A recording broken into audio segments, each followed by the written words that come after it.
அப்பவே கில்கிரிஸ் சொன்னார் ஒரு இன்டர்வியூல. அப்போ சொன்னாரு ரோஹித் சர்மா பத்தி சொன்னாரு. இவருக்கு இந்தியாவுக்கு ஒரு பிரைட்டஸ்ட் ஃபியூச்சர் கிரிக்கெட்டர் ஒருத்தர் இருக்காருன்னா அவர் ரோஹித் சர்மா தான். அண்ட் அவருக்கு கேப்டன் ஆகிறதுக்கு கூட தகுதி இருக்கு அப்படின்னு சொன்னாரு. சாய் சுதர்ஷன் யங் பிளேயர், கொஞ்சம் மிடில் ஏஜ், 27 28 வயசு நினைக்கிறேன் அவருக்கு. ஸோ இது மாதிரி இன்னொரு நல்ல ஃபார்ம் உள்ள ஒரு யங் டேலண்டட் பேட்ஸ்மேனை நம்ம வந்து மிஸ் பண்ண முடியாது அப்படின்னு டிஸ்கஸ் பண்ணியிருப்பாங்க. அஸ்வினுடைய மதர் கிரிட்டிக்கல் அப்படின்னு மெசேஜ் வருது. மேட்ச் 3வது நாளும் நம்ம நடக்கிறது. கிரிட்டிக்கல் மேட்ச் அது இங்கிலாந்து சீரீஸ்ன்னு நினைக்கிறேன். நம்ம இந்தியா வந்து இன்னும் கான்ஃபிடன்ஸ் சேஃபாக ஆள அந்த சீரீஸில் first match we lost the match. அந்த நேரத்தில் எதையுமே பார்க்காம உடனே அஸ்வினை வந்து நீங்க போயிட்டு வாங்க, ஒன்றும் ப்ராப்ளம் இல்லை, டீம் வி வில் மேனேஜ் அப்படின்னு சொல்லி பிசிசிஐ கிட்ட பேசி சார்ட்டர் ஃபிளைட் அரேஞ்ச் பண்ணி, அவர் ஒரு ஐகான் பிளேயர், அவர் வந்து இது மாதிரி இது பண்ணணும்னு அவசியமே இல்லை. மனசுல அவருக்கு அந்த கைண்ட்னஸ், அந்த ஒரு ஜென்ரல் நேச்சுரல் ஃபீலிங்ஸ் இருக்கு. அவர் தான் கேப்டன் கூட நேச்சுரல் சக்சஸர் அப்படின்னு. கோலி எடுத்தீங்கன்னா கோலி வந்து அப்படியே வாலட்டைலா இருப்பாரு, அக்ரெசிவா இருப்பாரு, ரொம்ப டெம்பர் காட்டுவாரு. இவர் அப்படியே கூலா ஹேண்டில் பண்ணுவாரு. He has never shown any or bad attitude to anybody in the field. Periyar Maniammai Institute of Science and Technology, Tanjavur. DARC ranked number 17 in India by IIRF. எனக்கு நான் பங்கு போகணுமா, மெயின்டெனன்ஸா, இஎம்ஐயா இல்லை பார்க்கிங் தான் பிரச்சனையா? Bhaskar is always on right track. That is why fast track taxi அப்போ உடனே download பண்ணுங்க. சம்மர் ஹாலிடேஸ் வந்தாச்சு, நம்ம ஜிடி ஹாலிடேஸும் வந்தாச்சு. GT holidays, south India's number 1 travel brand. Sir வணக்கம் சார். வணக்கம் சார். ரோஹித் சர்மா இந்தியாவோட ஒரு பெஸ்ட் கேப்டன் ரீசெண்ட் டைம். ஏன்னா தொடர்ந்து 2 ஐசிசி டிராஃபி இந்தியாவுக்கு அடிச்சு கொடுத்துருந்தாரு. டெஸ்ட்லையும் ஒரு தடவை ஃபைனல் ஐசிசி சாம்பியன்ஷிப்க்கு கொண்டு போயிருந்தாரு. நேற்று எதிர்பாராமல் அவரோட ரிட்டைர்மெண்ட் இன் டெஸ்ட்டில் வந்து அனௌன்ஸ் பண்ணியிருக்காரு. ஆல்ரெடி T20 அவர் அனௌன்ஸ் பண்ணிட்டார் லாஸ்ட் இயர். இது ஒரு எதிர்பாரா விதமாக இருந்துச்சு. மக்கள் மத்தியில் நிறைய பேர் அதிருப்தியும் தெரிவிச்சிருந்தாங்க. ரிட்டைர்மெண்ட்டை எப்படி பார்க்கலாம் சார்? ஏன் இந்த திடீர் அறிவிப்பு? ரோஹித் சர்மா ஃபஸ்ட்டு அவருக்கு பெரிய ஒரு சல்யூட். எஸ், நம்ம ரெட் நூல் வியூவர்ஸ்க்கு எல்லாருக்குமே கொஞ்சம் மனசில் வருத்தம் இருக்க தான் செய்யும். கண்டிப்பாக எல்லாருக்குமே இருக்கும். ஆனால் நான் எதிர்பார்த்தேன். ஓகே. ஏன்னா அவர் வந்து அவருடைய ரெட் பால் கிரிக்கெட் ஃபார்ம் வந்து ரொம்ப மோசமாக போயிட்டு இருக்கு லாஸ்ட் 1 இயராக. இந்தியன் கண்டிஷன்ஸ்லேயும் நியூசிலாண்டு எடுத்து ஆட முடியல அவரால். புரியுது. டீமும் ஆடலை, அது வேறு பர்ஃபார்மன்ஸ் வேறு. ஒன்று டீம் ஜெயிச்சிருந்தா கூட இவர் வந்து இவரோட கேப்டன்சினால இவருக்கு இன்னொரு லாங் ரன் கொடுக்கலான்னு ஒரு நம்பிக்கை வந்திருக்கும். அதை ஓவர் கம் பண்ணி அவர் வந்து பிஜிடியில் ஒரு வேளை நல்லா பர்ஃபார்ம் பண்ணுவாருங்க ஒரு நம்பிக்கையில் அவருக்கு திருப்பி அவர் இது ரிட்டைன் பண்ணாங்க. ஓகே. அங்கே ரொம்ப பயங்கரமான ஃபெயிலியர் அவருக்கு. அது எதிர்பார்க்காத ரொம்ப டோட்டல் ஃபெயிலியர் அவருக்கு. அதுதான் அந்த பிஜிடியில் ஆன அவருடைய ஆட்டம் தான் அவருக்கு வந்து ஒரு பெரிய சர்க்கிள் ஆகிப்படுது. புரியுது. ஒரு முக்கியமான விஷயம் என்னன்னா, அந்த ஃபர்ஸ்ட் மேட்ச் அவர் வந்து ஆடலை. அந்த ஃபேமிலி ரீசன்ஸ், அந்த பர்சனல் ரீசன்ஸ்னால போகலை. அதுவே அவருக்கு பெரிய ஒரு சர்க்கிளாக படித்தோன்னு எனக்கு ஒரு என் மனசில் அது தோன்றது. அப்படி ஒரு முதல்லேருந்தே ஆடி பண்ணியிருந்தாருன்னா, அவர் ஆடிந்தாருன்னா ஒரு டீமுக்கும் நல்லா இருந்திருக்கும், அவருக்கும் நல்லா இருந்திருக்கும். ஏன் அஸ்வின் மாதிரி கிரிக்கெட்டர் கூட நல்லா இருந்திருக்கும். அந்த ஃபர்ஸ்ட் மேட்ச் பும்ரா லீட் பண்ணி ஜெயிச்சாரு. இந்தியா ஜெயிச்சது அது பெரிய சந்தோஷமான விஷயம் தான். பட் ரோஹித் சர்மாவோட பர்சனல் ஃபார்ம், அவருடைய பிஜிடியில் இருக்கிற அவருடைய ஸ்டார்ட் எல்லாமே ஒரு மாதிரி எதிர்பார்த்த அளவுக்கு போகல. அதுக்கப்புறம் அவரால் ரெக்கவர் பண்ண முடியல. ஸோ எனிவே பெரிய கிரிக்கெட்டர். நான் ஒரே ஒரு விஷயம் ஷேர் பண்ணிக்கணும். அவர் வந்து சாதாரணமாக வந்துடல, கஷ்டப்பட்டு ஈஸியாக வந்துடல, ரொம்ப கஷ்டப்பட்டு தான் வந்தார்.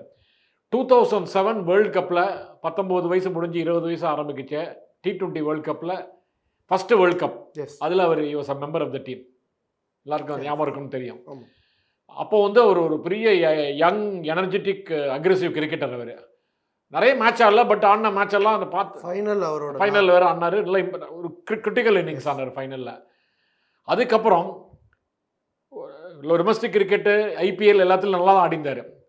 உங்களுக்கு ஞாபகம் இருக்கோ இல்லை தெரியல, அது முதல்ல ஐபிஎல் ஆனது டெக்கன் சார்ஜர்ஸ்னு ஹைதராபாத் டீமு. கில்கிரிஸ் கீழே ஆடினார், வைஸ் கேப்டனாக இருந்தார்.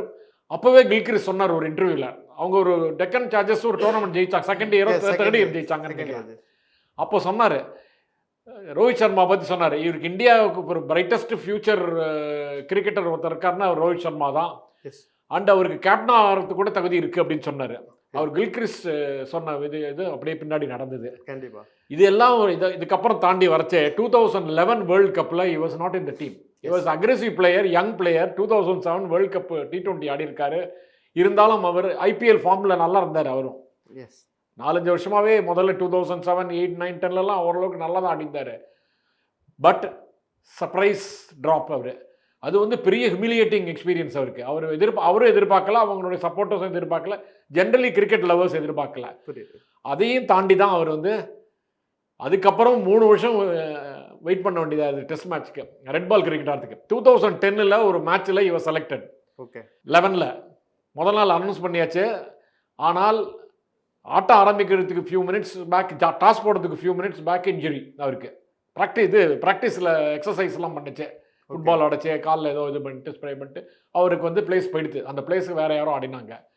அதுக்கப்புறம் 3 வருஷம் வெயிட் பண்ண வேண்டியதாக படுத்து ரெட் பால். 2013 தான் debut against West Indies at Eden Gardens, prestigious venue. Of course அது பெரிய ஹிஸ்ட்ரி. அவர் டெபியூவில் செஞ்சுரி அடிச்சார். அதுக்கப்புறம் நம்பர் 6 ஆடினார், ஞாபகம் இருக்கா? Middle order. He was not an opening batsman. First 4 century அவருக்கெல்லாம் 150, 170, ஒரு 200 அப்படி தான் அடிச்சார். பெரிய பெரிய லாங் 100, 102 அவுட் ஆகிறது இல்லை அவர். 100 அடிச்சோடனே சில பேர் அவுட் ஆகிடுவாங்க. 105, 104, 106 அவுட் ஆகிடுவாங்க. பட் ஏட லாங் பெரிய பெரிய இன்னிங்ஸ்லாம் ஆடினார். திருப்பி ஃபார்ம் டிப்பாச்சு. எல்லாரும் சொன்னாங்க ரோஹித் சர்மா வேஸ்ட்டு. அது தவிர நம்பர் 6 ஆடச்சே அவர் ரோஹித் சர்மாவுக்கு சான்சஸ் ரொம்ப இதுவாக கம்மியாக இருக்குது, டைலண்டரோட ஆட வேண்டியதாக இருக்குது அப்படிலாம் சொன்னது. நிறைய பேர் அவர் ட்ராப் பண்ணணும்னாங்க. அவர் அவ்வளோ அளவுக்கு ஒரு மிடில் ஆர்டர் ஆடச்சே ஃபார்ம் டிப்பாச்சு. அதுக்கப்புறம் அப்போது கோலி கேப்டன். பட் யார்? 2019 ஓப்பன் ட்ரெயின். ஆமாம், pushed him as an opener. But அவருக்கு ஓப்பனிங் ஆடுற அளவுக்கு கரெக்டான டெக்னிக் கிடையாது. அவர் is not a technically sound batsman. Is a stroke நல்ல ஸ்ட்ரோக் ஆடுற பேட்ஸ்மேன். கான்ஃபிடென்ட்டாக ஒன்ஸ் கான்ஃபிடன்ஸ் வந்துருச்சுன்னா அவர் வந்து என்ன வேணால் பண்ணுவாருங்க. அந்த மாதிரி கிரிக்கெட்டர் தான். நியூ பால் அதுவும் அவர் ஆடுறதுக்கு அவ்வளோ பெரிய டெக்னிக்லாம் கிடையாது அவருக்கு. இருந்தாலும் அவர் வந்து டீமில் இருக்கணும், அவர் வந்து டீமுக்கு ரொம்ப வேல்யூபிள், ரொம்ப ரொம்ப இம்பார்ட்டன்ட் கிரிக்கெட்டர்னு விராட் கோலி ஃபீல் பண்ணி அவர் ஓப்பனிங் இறக்க வச்சாங்க. அதுக்கப்புறம் நோ லுக்கிங் பேக். கொஞ்சம் பல வருஷங்கள் அவர் சக்சீட் ஆனார். இன்னொரு முக்கியமான விஷயம், அவர் natural successor for Virat Kohli as a captain. எல்லாரும் ஒரு கேப்டன் விராட் கோலி வெளில போச்சே எத்தனையோ பேர் கண்டென்ஷனில் இருந்திருப்பாங்க. அஜித் ரஹானவே இருந்தார். அப்போது அஜித் ரஹானே நல்ல கேப்டன் ஆக்சுவலாக அவர். பட் அவர் ஒரு பேட்டிங் அவருக்கு எபிலிட்டிஸ் இவங்கள மாதிரி கம்பேர் பண்ணிச்சா கிடையாது. அதுமாரி நிறைய பேர் இருந்தாங்க. யங் கேப்டனை கூட எடுத்துருக்கலாம். அவங்க அஸ்வினே ஒரு கேப்டன் சாய்ஸ் தான் அப்போல்லாம். வெளியில் ரொம்ப தெரியாட்டாலும் அஸ்வின் ஒரு சீனியர் கிரிக்கெட்டர். அவர் வந்து ஒரு எல்லாருக்கும் தெரியும் அவர் எவ்வளோ பெரிய பிரெய்னி கிரிக்கெட்டர்னு. எல்லாரையும் தாண்டி இவரே நேச்சுரலாக இவர் தான் வரணும், கோலிக்கு அப்புறம் இவர் தான் அப்படிங்கிற ஒரு நேச்சுரல் சாய்ஸுக்கு வந்துடுது. ஸோ அதெல்லாம் மீறி நல்லா வந்து நல்ல பிரமாதமாக ஆடினார். நல்ல கிரிக்கெட்டர். அவரை பற்றி அவர் கொஞ்சம் வெளியில் போகிறதுங்கிறது ரொம்ப சங்கடமாக தான் இருக்குது. ஓகே. பட் ஒயிட் பால் கிரிக்கெட்டில் ஒன்றும் ஆட போகிறாரு. வேர்ல்ட் கப் 2027 லீட் பண்ண போகிறாரு. ஒருவேளை T20 கூட கம்பேக் கொடுப்பாரோன்னு எனக்கு ஒரு சந்தேகம் இருக்குது. எஸ். ஒரு ரெண்டு ஐசிசி டிராஃபி இந்தியாவுக்கு அடித்து கொடுக்கும்போது ஒரு 2 வீக்ஸ் 3 வீக்ஸ் பிஃபோர் வந்து ரிக்கி பாண்டியனுக்கு ஒரு இன்டர்வியூ கொடுத்துருந்தாரு. அதில் அவர் இங்கிலாந்து கூட நாங்கள் ரெடியாக இருக்கோம், அண்ட் வந்து பும்ரா அண்ட் சமி எல்லாரையும் நாங்கள் ஃபிட்டோடு இருக்கணும்னு நினைக்கிறோம் சிராஜ் அப்படின்னு, நானும் அங்கே போய் நல்லா பெர்ஃபார்ம் பண்ணணும்னு நினைக்கிறேன் அப்படின்ற ஒரு இன்டர்வியூ கொடுத்துருந்தாரு. பட் நேற்று ஈவினிங் வந்து ஒரு ரூமர்ஸ் கிளம்பிட்டு இருந்துச்சு. ரோஹித் சர்மா தான் கேப்டன்னு காலையில் ஒரு ரூமர்ஸ் வந்துச்சு. ஈவினிங் வந்து ரோஹித் சர்மா கேப்டனாக இல்லை, ஓப்பனராக தொடங்குவார்னு ஒரு ரூமர்ஸ் வந்துச்சு. பட் எதிர்பாராதமாக ஈவினிங் ரிட்டையர்மெண்ட். இது கோலிக்கும் நடந்துச்சு. ஏன்னா கோலி ஓடிஐலேருந்து ஓடிஐ கேப்டன்ஷிப்லேருந்து ஐ திங்க் இதாகிறாரு. நான் டெஸ்ட் மட்டும் லீட் பண்ணுறேன் சம்திங் சொல்லியிருந்தாரு. பட் இல்லை நாங்கள் ஒரே கேப்டன் ஆச்சு போகிறோம்னு அப்படின்ற ஒரு நிலை கோலிக்கும் ஏற்பட்டது.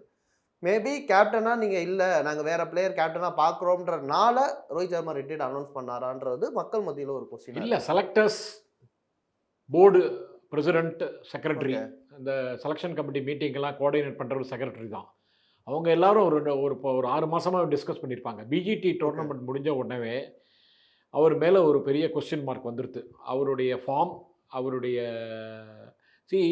Ultimately result is very important. Yes. நீங்கள் நல்லா லீட் பண்ணி தோத்தா கூட ரிசல்ட்டு தான் முக்கியம். நீங்கள் நல்லா லீட் பண்ணியிருப்பீங்க, நல்லா கூட ஆடிருப்பீங்க, அதனால் ரிசல்ட் 3-0, 1-3 அதுமாரி லூஸ் பண்ணிங்கன்னா எந்த டீமும், எந்த டீம் மேனேஜ்மெண்ட்டும், எந்த ஒரு செலெக்ஷன் கமிட்டியும் வராது. ஏற்கனவே அவர் வந்து நியூசிலாந்து சீரீஸ் லோக்கல் டொமஸ்டிக்கில் Yes. தோத்த உடனே அப்போ மேலே ஒரு பெரிய கொஸ்டின் மார்க் வந்துடுது. Okay. அவர் அதுக்கப்புறம் பிஜிடியில் போய் பிஜிடிலையும் இப்படி தோத்த உடனே 2 சக்ஸஸிவ் சீரீஸ் லாஸுங்கிறது பெரிய இந்தியன் கிரிக்கெட்டுக்கு பெரிய சர்க்கிள் அது. Okay. ஸோ அதை தாண்டி இவர் வந்து கேப்டன்சி கொடுப்பாங்கன்னு நான் நம்பவே இல்லை, என்றைக்குமே நம்பலை. அதை ஒரு சஸ்பென்ஸாக வச்சு தான் அவங்க வந்து போர்டே முன்னாடியே சொல்லியிருப்பாங்க, ஹிண்ட் பண்ணியிருப்பாங்க, ரொம்ப ஓப்பனாக பேசியிருக்க மாட்டாங்க. உங்களுடைய கேப்டன்சிங்கிறது ஒரு கேரண்டி கிடையாது. முன்னாடி வந்து அவர் வந்து ஒரு சீரீஸ் முடிஞ்சு அடுத்த சீரீஸ் வரைக்கும் ரோஹித் சர்மா தான் எல்லாருக்கும் தெரியும், இட்ஸ் ஒன்லி ஃபார்மாலிட்டி தான் அனௌன்ஸ் பண்ணுறது, அப்படி தான் இருந்தது. இப்போ வந்து அது அந்த நிலைமை இல்லை அவருக்கு, லாஸ்ட் 1 இயராக இல்லை. அது வெளிப்படையாக சொல்லியிருக்க மாட்டாங்க, பட் ஹிண்ட் பண்ணியிருப்பாங்க, வி ஆர் கன்சிடரிங் அதர்ஸ், நாங்கள் வந்து we cannot guarantee you as a captain அப்படின்னு சொல்லியிருப்பாங்க. அவர் ஆனால் வெயிட் பண்ணி பார்க்கலான்னு பார்த்துருப்பாரு. ஆனால் இப்போ வந்து டீம் செலக்ட் பண்ண போகிறாங்க இன்னும் 10 நாளில், ஒரு வாரம் 10 நாளில்.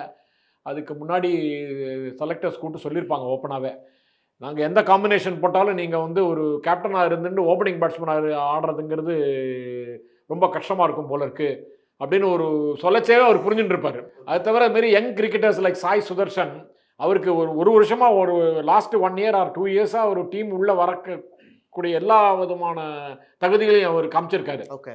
டொமஸ்டிக் கிரிக்கெட்லேயும் சரி, ஐபிஎல்லையும் சரி, எல்லா விதமான இதுலேயும் அவர் தன்னுடைய ஃபார்ம் ப்ரூவ் பண்ணியிருக்காரு. ஓகே. அவரெல்லாம் எத்தனை நாள் உட்காத்தி வைக்கிறது? அப்புறம் அவருக்கு ஃபார்ம் போச்சுன்னா அப்புறம் அடுத்த இப்போ அபிநந்தன் ஈஸ்வரன் ஒருத்தர் இருந்தார், Yes. ஆஸ்திரேலியாவுக்கு போனார். Yeah. அவர் தான் வந்து ரோஹித் சர்மா ஆடாச்சு, அவரோட இப்போ ஓப்பனிங் பார்ட்ஸ்க்கு அவர் தான் சாய்ஸு. ஆனால் அவர் போய் 2 மேட்ச் ஆடினார் இந்தியா ஆஸ்திரேலியாலாம், அவரால் அடிக்கவும் முடியல. ஆனால் அவர் என்ன ஃபார்மில் இருந்த 2 வருஷமாக அவர் அவ்வளோ 1000 ரன்னுக்கு மேலே அடிச்சிருக்காரு டொமஸ்டிக் கிரிக்கெட்டில். ஆனால் அந்த ஃபார்ம் டிப் ஆகச்சே தான் அவருக்கு டீம் உள்ளே வந்தது. ஏன்னா எல்லா ஸ்டார்ஸும் டீமில் இருக்காங்க, யாரையும் கொண்டு வர முடியல. அதேமாரி இவருக்கும் சாய் சுதர்ஷன் யங் பிளேயர், அவராக கொஞ்சம் மிடில் ஏஜ், 27-28 வயசு நினைக்கிறேன் அவருக்கு. ஸோ இதுமாரி இன்னொரு நல்ல ஃபார்ம் உள்ள ஒரு யங் டேலண்டட் பேட்ஸ்மேனை நம்ம வந்து மிஸ் பண்ண முடியாது அப்படின்னு டிஸ்கஸ் பண்ணியிருப்பாங்க. அதை டைம் வந்துருச்சுன்னு அவர் அனௌன்ஸ் பண்ணியிருப்பாரு. ஓகே. எனக்கு இன்னொரு கொஸ்டின் இருக்குது சார். ஏன்னா கோலி ரீசெண்டாக ஒரு இன்டர்வியூவில் நீங்கள் ஏன்னா இன்னும் T20ல ஐபிஎல்ல 500 ரன் கடந்த ஒரு வீரராக இருக்கும்போது ஏன் T20ல ரிட்டையர்ட் ஆனியன்னு கேட்டப்ப, இல்லை அடுத்த ஜென்ரேஷன் வந்துருச்சு, T20 விளையாட எங்கள் அடுத்த ஜென்ரேஷன் ரெடியாக இருக்கும்போது நாங்கள் அங்கே போய் இடத்த பிடிக்க வைக்கக்கூடாதுன்னு ஒரு இதை சொல்லிடுறாரு. மேபி ரோஹித் சர்மா அதை ஃபீல் பண்ணாரோ, நம்மளுக்கு பின்னாடி நிறைய சாய் சுதர்ஷன் மாதிரி பிளேயர் டேரெக்டாக ஓப்பனிங் வாக்கிங் பண்ணக்கூடியவர், ஏன்னா அவரோட கன்சிஸ்டன்சி நம்ம பார்த்தோம். ஸோ மேபி ரோஹித் சர்மாவே இந்த டிசிஷன் எடுத்திருக்க வாய்ப்பு இருக்கா, நானே ரிட்டையர்ட் ஆகிக்கிறேன்னு சொல்கிறதுக்கு வாய்ப்பு இருந்துச்சா? ஏன்னா இந்த டோனியும் அவரும் ஒரே நேரத்தில் அந்த டைம் 18-29 சம்திங் அந்த ஒரே டைமில் ரிட்டையர்ட் அனௌன்ஸ் பண்ணியிருக்காங்க. மேபி இந்த டிசிஷனும் மேபி இருந்திருக்கலாமோ பின்னாடி இந்த மைண்ட். ஒரு செக்லிஸ்ட் மாதிரி, number 1 team selection committee board என்ன நம்மளை பற்றி ஃபீல் பண்ணுறது, அதுதான் முக்கியமான விஷயம். நம்பர் 2 இதேமாரி யங் பிளேயர்ஸ்லாம் நிறைய பேர் இருக்காங்க.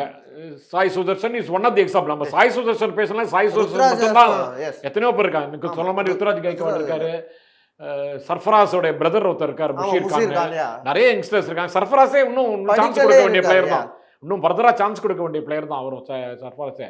அப்போ நிறைய பிளேயர் இருக்காங்க. நம்ம வந்து சாய் சுதர்ஷன் பற்றி பேசுறது, அவர் வந்து விசிபிளாக தெரியுறாரு நமக்கு, நிறைய ரன் அடிக்கிறாரு. இப்போ இன்னைக்கு ஐபிஎல் ஸ்டார் அவர் தான், இப்போதைக்கு அவர் தானே நம்பர் 1 பொசிஷனில் இருக்காரு ரேங்க்ல. அதனால பேசுகிறோமே தவிர நம்ம ரெட் நூல் வியூஸ்லாம் should not consider that we are only Sai Sudarshan பண்ணி பேசுகிறோன்னு. நிறைய டேலண்டட்ஸ் இருக்குது, நிறைய அதையும் கன்சிடர் பண்ணியிருப்பாரு. 3வது முக்கியம், தன்னுடைய ஃபார்ம், அவருடைய ஃபார்ம் அவருக்கு தெரியும். இப்போ நமக்கு லேசாக தலைவலிக்கிறது, லேசாக கோல்டு இருக்குது அப்படின்னா நம்மளுடைய உடம்பு நமக்கு தானே தெரியும். அதே மாதிரி தான் அவருக்கு, அவருடைய ஃபார்மை பற்றி அவருக்கு தெரிஞ்சிருக்கும். அவர் லாஸ்ட் 6 மாதமாக எப்படி ஆடி இருக்காரு, particularly as an opener red ball கிரிக்கெட்டில், அதுவும் இங்கிலீஷ் கண்டிஷன்ஸில். ஸோ அவருடைய சுச்சுவேஷன் அவருக்கு நல்லாவே தெரிஞ்சிருக்கும். எல்லாத்தையும் கால்குலேட் பண்ணி பார்த்துருப்பாரு. ஒருவேளை செலெக்ஷன் கமிட்டிக்கு அடுத்த கேப்டன் சூஸ் பண்ணுறதுல கொஞ்சம் ப்ராப்ளம் இருந்தது, அதனால் நம்மளை நம்பி திருப்பி ரீடைன் பண்ணுவாங்கங்கிற ஒரு நம்பிக்கை இருந்திருக்கும். அதுக்கோசம் தான் டிலே பண்ணியிருப்பார் அப்படின்னு என்னுடைய எண்ணம். நான் என்ன நினச்சேன்னா, it's correct time to retain தான் நினச்சேன். ஏன்னா இதே ஒரு இங்கிலாந்து தொடரில் வந்து மேபி அவருக்கு ஒரு தோல்வியாக இருந்து மேபி அவரோட ஃபார்ம் இல்லாயி அங்கே ரிட்டையர்ட் ஆனார்னா அது இப்படி மக்களால் கொண்டாடப்பட்டிருக்க மாட்டாங்க, அங்கே ஒரு விமர்சனம் எழுந்திருக்கும். ஸோ இப்போ இது வந்து அவர் எல்லாருமே நேற்றுலேருந்து இன்ஸ்டா, ட்விட்டர் அண்ட் சோசியல் மீடியாவில் அவருக்கு எல்லாரும் அந்த ட்ரிபியூட் கொடுத்துட்டு இருக்காங்க. எல்லா ஐபிஎல் டீம்ஸும் அவருக்கு அந்த ட்ரிபியூட் கொடுத்துட்டு இருக்கப்போ எனக்கே பார்க்க நல்லா இருந்துச்சு. And Rohit Sharma as a பிளேயராக கேப்டனாக நம்ம நிறையா பார்த்துருக்கோம். நிறையா ரீசெண்ட் டைம்ஸில் நிறையா பிளேயர்ஸ் வந்து அவரை மாதிரி கேப்டன் இருக்க முடியாது. அந்த ட்ரெஸ்ஸிங் ரூம் கல்ச்சர் அந்த ரோஹித் சர்மாவோட இது பண்ணி பேசியிருந்தாங்க. பட் ஒரு ஹியூமன் பீயிங்காக அவரை பற்றி அஸ்வின் ஒரு இது இன்டர்வியூவில் கொடுத்துருந்த பார்த்துருந்தோம். நிறையா பிளேயர்ஸ் அண்ட் நிறைய மக்களுக்குமே வந்து அவரோட ஃபேன்ஸுக்கே நிறைய சப்போர்ட் பண்ணுறாரு நம்ம கேள்விப்பட்டிருக்கோம். ஒரு ஹியூமனாக ரோஹித் சர்மா எப்படி சார் நீங்கள் great human, great noble person, very kind and noble person அப்படின்வாங்க இங்கிலீஷில். அது தமிழில் எப்படி எனக்கு சொல்கிறதுன்னு தெரியல. அதுக்கு இப்போ ஒரே ஒரு எக்ஸாம்பிள் நீங்கள் சொன்ன மாதிரி அஸ்வினுடைய மதர் கிரிட்டிக்கல் அப்படின்னு மெசேஜ் வருது. மேட்ச் 3வது நாளும் நம்ம நடக்கிறது கிரிட்டிக்கல் மேட்ச், அது இங்கிலாந்து சீரீஸ்ன்னு நினைக்கிறேன். நம்ம இந்தியா வந்து இன்னும் கான்ஃபிடன்ஸ் சேஃபாக ஆள அந்த சீரீஸில். First match we loss the match. Series வந்து ட்ரெயிலிங் ஆகி அப்புறம் ஒரு மேட்ச் அடுத்த மேட்ச் ஜெயிச்சு 3rd மேட்ச் ஆடுறோம்னு நினைக்கிறேன். அந்த நேரத்தில் எதையுமே பார்க்காம உடனே அஸ்வினை வந்து நீங்கள் போயிட்டு வாங்க, ஒன்றும் ப்ராப்ளம் இல்லை, டீம் வி வில் மேனேஜ் அப்படின்னு சொல்லி அந்த ராஜ்காட்டில் test match. Rajkot to Chennai direct ஃப்ளைட்டே கிடையாது. ஒரு ஃப்ளைட்டு பிடிச்சி போனோன்னா இன்னும் ஒரு 12 மணி நேரம் 13 மணி நேரம் வெயிட் பண்ண வேண்டியங்கிற ஒரு சுச்சுவேஷன். அங்கே லோக்கல் பிளேயர் வந்து பூஜாரா, நம்ம சத்தீஸ்வர் பூஜாரா, ராஜ்காட் பிளேயர். ராஜ்காட்டில் அவருக்கு நல்லா அவரை தெரியும் இல்லையா, அவரை கூட்டு கேட்டு ஃப்ளைட்டு பற்றிலாம் டீட்டெயில்ஸ்லாம் கேட்டுட்டு போயான் அஸ்வின் அப்படின்னு சஜஸ்ட் பண்ணி எப்படி போகணும் அப்படின்னு பார்த்தா பாம்பே போய் போனாலும் அதுக்கும் டைம் ஆகும் அப்படின்னு யோசனை பண்ணி பிசிசிஐட்ட பேசி சார்ட்டர் ஃப்ளைட் அரேஞ்ச் பண்ணி ஒரு ஆளை இன்னொரு அக்காம்பனி பண்ணிக்கிற அளவுக்கு ஒரு அளவுக்கு அவரே பண்ணியிருக்காரு. அது அஸ்வினே சொல்லியிருக்காரு இன்டர்வியூவில். அதனால் தான் நமக்கு தெரிய போகிறது. இதேமாரி ஒரு இன்னொரு கேப்டன் யார் பண்ணியிருப்பார் அப்படின்னு எனக்கு தெரியாது. என்னால் என்ன நினச்சி பார்க்க விட முடியல. அந்த அளவுக்கு நோபல் அண்ட் கைண்ட் கிரிக்கெட்டர். ஜென்ரலாக அது பார்த்தீங்கன்னா போன சீரீஸில் இந்த ஒன் டே சீரீஸில் அக்சர் பட்டேல் ஹேட்ரிக் பால் 2 விக்கெட் எடுத்துட்டார். 3வது விக்கெட்டை அதில் 2 கேட்ச் இவருக்கு தான் ஸ்லிப்பில் கேட்ச் விட்டார். அப்படியே ஓப்பனி இன் ஃப்ரண்ட் ஆஃப் எவ்ரிபடி அப்படியே அப்பாலஜைஸ் பண்ணி அப்படியே இது பண்ணார், சல்யூட்லாம் அடித்து இது பண்ணார், வெரி சாரி இது பண்ணார். ஸோ அவர் ஒரு கேப்டன், அவர் ஒரு ஐகான் பிளேயர். அவர் வந்து இதுமாரி இது பண்ணணும்னு அவசியமே இல்லை. மனசில் அவருக்கு அந்த கைண்ட்னஸ், அந்த ஒரு ஜென்ரல் நேச்சுரல் ஃபீலிங்ஸ் இருக்குது. அவர் தான் கேப்டன் கூட நேச்சுரல் சக்ஸஸர் அப்படின்னா. He was a natural captain. அவர் வந்து ஒரு ஆர்ப்பாட்டமாக ஒரு இதுவாக பண்ண மாட்டார். இப்போ கோலி எடுத்துனீங்கன்னா கோலி வந்து அப்படியே வாலட்டைலாக இருப்பார், அக்ரெசிவாக இருப்பார், எப்போ பார்த்தாலும் ஏதாவது பேசிகிட்டே இருப்பார், ரொம்ப டெம்பர் காட்டுவார். இவர் அப்படியே கூலாக ஹேண்டில் பண்ணுவார். He has never shown any or bad attitude to anybody in the field. அவரை பற்றி ஏதாவது ஒரு கம்ப்ளைண்ட்டே கிடையாது. He has been a very very good cricketer, very kind and noble person, and he has won matches for India, he has won tournaments for India. நமக்கு வந்து கபில் தேவுக்கு அப்புறம் தோனிக்கு அப்புறம் இவர் தானே ஐசிசி டோர்னமெண்ட் ஜெயிச்சு கொடுத்துருக்காரு, வேறு யாரும் பண்ணலையே. கோலி எவ்வளோ வருஷம் லீட் பண்ணார், அசருதீன் 3 வேர்ல்ட் கப் லீட் பண்ணார். போய் பாருங்கள் ஹிஸ்ட்ரியை. யாரும் ஒன்றும் டண்டுல்கர் லீட் பண்ணார். டண்டுல்கரால் கோர்ஸ் இதுக்கே வர முடியல, ஐசிசி டோர்னமெண்ட்டில் வந்து லீட் பண்ணல. அவர் எத்தனையோ பெரிய கிரிக்கெட்டர், இவரோட ரெப்யூட்டட் கிரிக்கெட்டர்லாம் வந்திருக்காங்க. 3 வருஷம் லீட் பண்ணியிருக்காங்க. நம்ம வெங்கட்ராமனே 2 வருஷம் லீட் பண்ணார். அப்போல்லாம் வந்து இந்தியா வாஸ் வெரி கிரிக்கெட்டில் ஒன் டே கிரிக்கெட்டில் ரொம்ப. அசருதீன் அசருதீன் வந்து took over from Kapil Dev who won the world cup. அதுக்கப்புறம் கூட அவரால் ஒன்றும் பண்ண முடியாது. அதுவும் இந்தியா ஹோஸ்ட் பண்ண வேர்ல்ட் கப்பில் கூட அவராலையும் ஒன்றும் ஜெயிக்க முடியல. ஸோ இவருக்கு இருந்த ஒரு சின்சியரிட்டி, இவருக்கு இருந்த ஒரு natural aggressive, at the same time very soft approach யாருக்குமே எந்த கேப்டனுமே இருந்ததில்லை. தோனி ஒரு நல்ல கேப்டன். தோனியோட இவர் கம்பேர் பண்ணிச்ச இவருடைய ஸ்டைல் வேறு. பட் இவர் வந்து ஒரு இந்தியன் கிரிக்கெட்டில் ஒரு மறக்க முடியாத ஒரு கிரிக்கெட்டர் அப்படிங்கிறத இவர் எஸ்டாப்ளிஷ் பண்ணியிருக்காரு. அவருக்கு நம்ம எல்லாரும் கிரிக்கெட் ஃபாலோ பண்ணுற யாராக இருந்தாலும் சரி அவர் அப்ரிஷியேட்டே பண்ணி ஆகணும். அதையும் நம்மளும் பண்ணுவோம். நம்ம ஒரு பெரிய சல்யூட்டே கொடுப்போம். கண்டிப்பாக சார். சார் கடைசி கொஸ்டினா, it's time to move on. நம்ம கடைசி இன்டர்வியூலே பேசியிருந்தோம், cricket has change, cricket has move on அப்படின்னு பேசிகிட்டு இருந்தோம். இப்போ கரண்ட்டில் வந்து இந்தியா டீம் ரிசர்வ் பண்ணிருக்காரு கேஎல் ராகுல் அண்ட் சுப்மன் கில்லுக்கு கடைசியில் வைஸ் கேப்டன் கொடுத்துருந்தாங்க. பட் பும்ரா கடைசியாக லீட் பண்ணியிருந்தார். ரோஹித் சர்மா இல்லாதப்ப 2 டெஸ்ட் மேட்ச் அவர் தான் லீட் பண்ணியிருந்தார். பட் அவரோட ஃபிட்னஸ் 5 மேட்ச் அவரால் ஆட முடியுமான்ற ஒரு கொஸ்டின் இருக்குது. ஏன்னா அந்த ஒர்க் லோட் மேனேஜ்மெண்ட், இந்தியாவில் one of the best bowler, வேர்ல்ட்லேயே பெஸ்ட் பவுலராக இருக்கும்போது அடுத்த கேப்டனாக யார் இருக்க போகிறா சார்? ஏன்னா இன்னும் பிளேயர்ஸையும் வழி நடத்தணும், அந்த எக்ஸ்பீரியன்ஸும் இருக்கணும். பட் அந்த யங் பிளட்ஸ் எல்லாரும் வந்துக்கிட்டு இருக்காங்க. ஸோ பவுலிங்க்கும் நிறைய பேர் புதுசாக வந்துக்கிட்டு இருக்காங்க. ஸோ அப்படி இருக்கும்போது இந்த அடுத்த 2 வருஷத்தை லீட் பண்ணக்கூடிய திறமை அடுத்த ரோஹித் சர்மாக்கு அப்புறம் யார் இருக்க போகிறோம்? இந்த நேச்சுரல் சக்ஸஸர் உடனே அடுத்த கேப்டன் டேக் ஓவர் பண்ண வேண்டிய ஒரு பும்ரா தான், அதில் ஒன்றும் டவுட்டே கிடையாது. பட் நீங்கள் சொல்லிட்டீங்க, நீங்கள் கரெக்டாக சொல்லிட்டீங்க. அவருடைய ஃபிட்னஸ்ஸு விட நம்ம இந்தியாக்கே அவர் வந்து அவர் எவ்வளோ மேக்ஸிமம் மேட்ச் ஆடுறாரோ அவ்வளோவுக்கு இந்தியாவுக்கு நல்லது. ஏன்னா அடுத்தடுத்து 2 வேர்ல்டு கப் தொடர்ந்து இருக்கு sir. 2027 T20 world cup and ODI world cup தொடர்ந்து 2 வருஷம். அதில் தான் பிரச்சனை. இப்போ அவர் ஆல் ஃபார்மேட் பிளேயர். எஸ், இதோ இதில் மட்டும் ஆடி போயிட்டாருன்னா இவரை வந்து கேப்டனாக போட்டுடலாம். புரியுது. எல்லா ஃபார்மேட்லையும் எல்லா நேரத்தில் எல்லா டோர்னமெண்ட்லையும் கீ கிரிக்கெட்டர் அவர். எஸ், அவர் இல்லாமல் இந்தியா நினச்சே பார்க்க முடியாது. அதனால் அவர் கேப்டன்சி கொடுத்தா எல்லா மேட்சும் ஆடி ஆகணும், ரெஸ்ட்டே கொடுக்க முடியாது அப்படிங்கிற ஒரு டவுட் இருக்கிறதுனால இந்த மீதி 3 சாய்ஸ் கொடுத்தீங்க. என்னுடைய ஒருத்தர் 4th சாய்ஸ் இருக்கு எனக்கு. ஓகே, என்னோட மனசில் okay, Ajinkya Rahane. Okay, very senior cricketer, very experience cricketer, very cool. Like Rohit Sharma மாதிரியே ஒரு கூல். இது நல்ல very tactical place fit in பண்ண முடியுமா சார்? ஏன்னா அதுதான், அதனால தான் டவுட்டு. ஓகே, பட் பண்ணலாம் தான் எனக்கு தோன்றது. மிடில் ஆர்டர்ல அவர் ஓப்பனிங் பேட்ஸ்மேன் இல்லாதனால நம்பர் 5ல நீங்க ஆட. இப்போ ஒருவேளை ராகுல் ஓப்பனிங் இறங்கன்னு வச்சுப்போம். ஓகே, இப்போ நம்ம ரோஹித் சர்மா இல்ல, யாரை ஓப்பனிங் இறக்க போறோம்? ஆஃப் கோர்ஸ் ஜெய்ஸ்வால் ஒன்னு, நிறைய பேர் பிரேக் இன் இருங்க. பண்றாங்க. ஜெய்ஸ்வால் ஒன்னு, KL ராகுலா, ஓகே, சாய் சுதர்சனா, ஓகே, அப்படிங்கிறது தான் பார்க்க முடியும். சுப்மான் கில்லே ஓப்பனிங் பேட்ஸ்மேன் தான். எஸ்.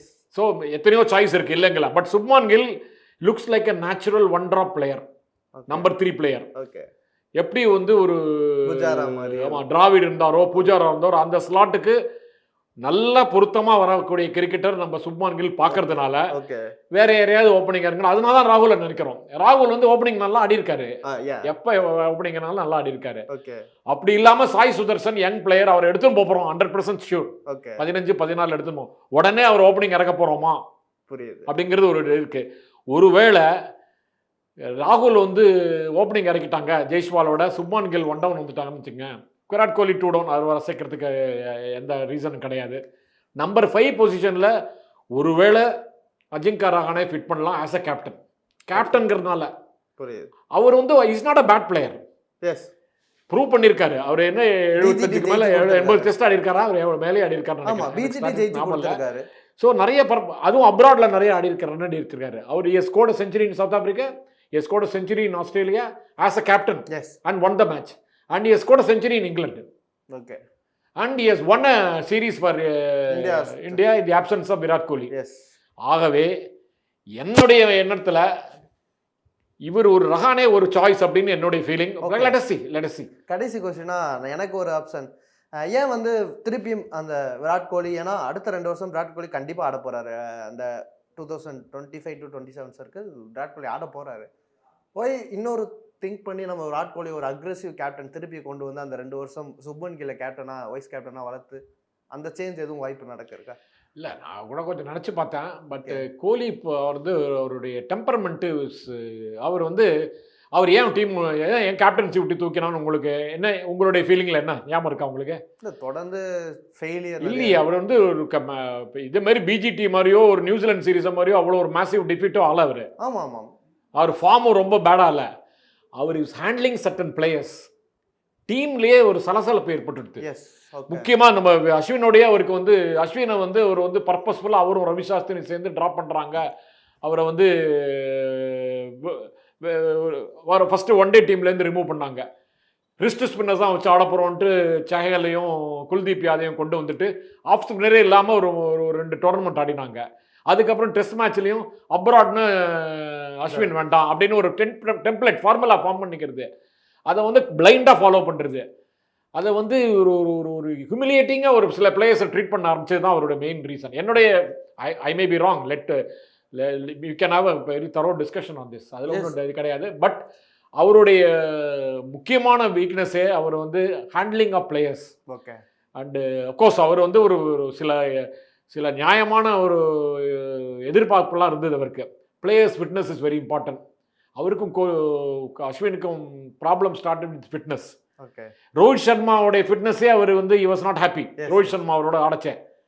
பட் ரோஹித் சர்மாவை பற்றி இன்னொன்று சொல்லணும்னா அவர் ஃபிட்னஸ் இல்லாத மாதிரி இருப்பார், ஆனால் ஃபிட்டாக இருப்பார். அவரை பார்த்தா தான் one of the best fielders. கரெக்டாக சொன்னீங்க. எங்கேயோ போகும் அந்த கேட்சை பிடிப்பார் ஸ்லிப்பில். அதே மாதிரி தான் அவர் வந்து ஒரு மாதிரி சோம்பேறி மாதிரி இருப்பார், ஆனால் ஒரு சுறுசுறுப்பாக இருப்பார் எந்த நேரத்தில் சுறுசுறுப்பாக இருக்குமோ அந்த நேரத்தில் இருப்பார். அவரை வந்து ஒரு அண்டர் எஸ்டிமேட்டே பண்ண முடியாதபடி தான் இருந்தார். அது ஒரு பெரிய கேரக்டர் அதுக்கு, தனி கேரக்டர் அவர். எனிவே நம்ம ரோஹித் சர்மா டெஸ்ட் மேட்சஸ்ல இன்னும் ஆட மாட்டார், ரெட் பால் கிரிக்கெட்ல ஆட மாட்டாருங்கிறது மனசுக்கு கொஞ்சம் வருத்தமா தான் இருக்கு. மிஸ் ஆன் 2027 வேர்ல்ட் கப் அப்படின்ற அதை ஜெயிச்சு கொடுத்தாருன்னா இன்னும் இந்தியாவுக்கு பெரிய ஒரு கண்டிப்பா சார் சந்தோஷம். நிறைய ரோஹித் சர்மா பத்தி நிறைய டீடைல்டா பேசினியே, நேரத்திற்கு ரொம்ப நன்றி. Thank you. Periyar Maniammai Institute of Science and Technology, Tanjavur. RIAC ranked number 17 in India by IIRF. எனக்கு நான் பங்கு போகணுமா, மெயின்டெனன்ஸா, இஎம்ஐயா இல்லை பார்க்கிங் தான் பிரச்சனையா? Bhaskar is always on right track. That is why fast track. Fast track taxi அப்போ உடனே டவுன்லோட் பண்ணுங்க. சம்மர் ஹாலிடேஸ் வந்தாச்சு, நம்ம ஜிடி ஹாலிடேஸும் வந்தாச்சு. GT holidays, south India's number 1 travel brand.